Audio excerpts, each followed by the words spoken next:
What is up mga kabisdak, and welcome back to another moto vlog. Nag-change oil ka na ba? So yan yung pag-uusapan natin ngayon. Yung tanong po na yan ay isa lamang po yan sa mga tanong sa ating channel. At bukod po sa brand, tinatanong din po nila kung ano po yung magandang klase ng oil na gagamitin. Kung maganda po bang gamitin yung 5W40, 10W40, 15W40, or 20W40. So ano nga po ba ang pinagkaiba? Marami kasi sa mga rider na wala masyadong knowledge pagdating sa oil. They only go for the recommendation of the others, at kung ano yung recommend sa kanila o kung ano yung madalas na ginagamit ng karamihan, yun yung ginagamit nila. Pero tandaan po natin na pinaka-importanting part ng engine natin, or one of the most important part of the engine, is the oil. Ang oil po is the one that lubricates the moving parts of our engine. It cleans the engine, and at the same time, it improves the performance. So ano nga po ba ang pinagkaiba ng 5W40 at saka ng 10W40 or itong mga oil na to? Importante po na pag-uusapan natin ngayon para maintindihan natin kung ano yung mga oil na ginagamit natin at ano ba ang magiging benefit nito sa ating motorsiklo. Unang-una, ano ba yung ibig sabihin ng number 5, ng number 10 at saka ng number 15? Ang ibig sabihin po ng mga numbers na yan ay temperature or degrees Celsius. So 5 degrees Celsius, 10 degrees Celsius, 15, and so on. Ano naman po yung ibig sabihin ng W? Ang W stands for the winter. At ang winter po, in other words, pinakamalamig na temperatura ng panahon. Winter. Kagaya po ng sa Amerika. Pero dito po sa Pilipinas, wala po tayong winter. Ano naman po ibig sabihin ng 40? Ang 40 po also talks about the temperature.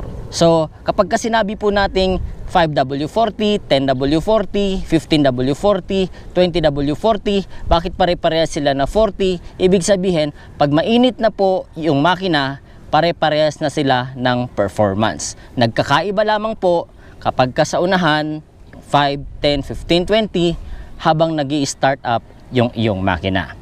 Ang madalas lamang po na ginagamit sa ating motorsiklo is ang 5W40 at ang 10W40. At bakit nga merong tanong na dahil magsa-summer na daw, gagamit na daw ba siya ng 15W40? Sa aking motorsiklo po, ang ginagamit ko ay dalawa lang. It's either 5W40 or 10W40. Pinagkaiba po ng 5W40 sa 10W40 is the viscosity. Ano ba yung viscosity? Ito po yung lapot. Yung lapot ng oil na ginagamit natin sa ating motorsiklo. So obviously po, kapag sinabi nating 5W40, ito po ay mas malabnaw compared to 10W40. Now, ano po ba ang benefits ng mga ito? Kapag gumamit ka po ng 5W40, ibig sabihin 5 degrees Celsius during the winter. But we are in a tropical country. Dito sa Pilipinas, we only have two weather. We only have summer and we only have rainy season. At even during the rainy season, kahit sa Baguio ay hindi po tayo maabot ng 5 degrees Celsius.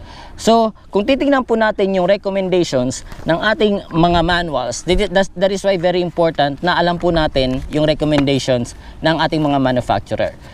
I am using Aerox, and upon checking from Yamaha manual, ang kanila pong nire-recommend is the 10W40. So ang 5W40 po at ang 10W40 ay walang pinagkaiba pagdating sa performance kung halimbawa parehas na silang mainit, no? Kaya nga parehas sila ng 40. Nagkakaiba lamang po sila during the startup. So kapag halimbawa nakatira ka sa isang malamig na lugar, kung umaabot ng 5 degrees Celsius, wherein malabo naman mangyari dito sa Pilipinas, ay ang sinasuggest is gumamit ka ng 5W40. Because during the startup, habang pinapaandar mo yung motor mo, kung nasa malamig ka na lugar, hindi mahihirapan yung engine mo na mag-start up. Kung halimbawa nasa malamig ka na lugar. Kung hindi naman malamig yung lugar mo, kagaya dito sa atin sa Pilipinas, nandito lang tayo sa Pilipinas, we are in a tropical country. Kung bababa man ang temperatura dito sa Pilipinas ng pinakamababa, kung hindi ako nagkakamali, is 10 degrees Celsius, at nangyari ito sa Atok Benguet. At hindi rin mahihirapan ang engine mo na mag-start up kahit ito lang yung gagamitin mo na engine oil. So ako po ay nakagamit na parehas ng 5W40 at ng 10W40. Tatandaan lang po natin na kapag sobrang labnaw po ng oil na ginagamit natin, it is good in terms of the smoothness ng ating engine kasi nga yung mga moving parts ay talagang nakukoat niya kaagad. But kapag gumamit tayo ng malapot na engine oil, medyo mahihirapan po yung mga engine parts natin na mag-move, lalong-lalo na during the startup. Pero again, kagaya po ng unang nabanggit, kapag parehas na po silang mainit or parehas ng umaabot sa same degrees Celsius during the long ride, ay parehas na po sila ng performance. Ang pinagkaiba lamang po nila during the startup. So, ako po, ang ginagamit ko is a 10W40 for practicality. Because hindi po kailangan ng 5W40 dahil hindi naman po ako nakatira sa malamig na lugar. But then again, it is a personal choice.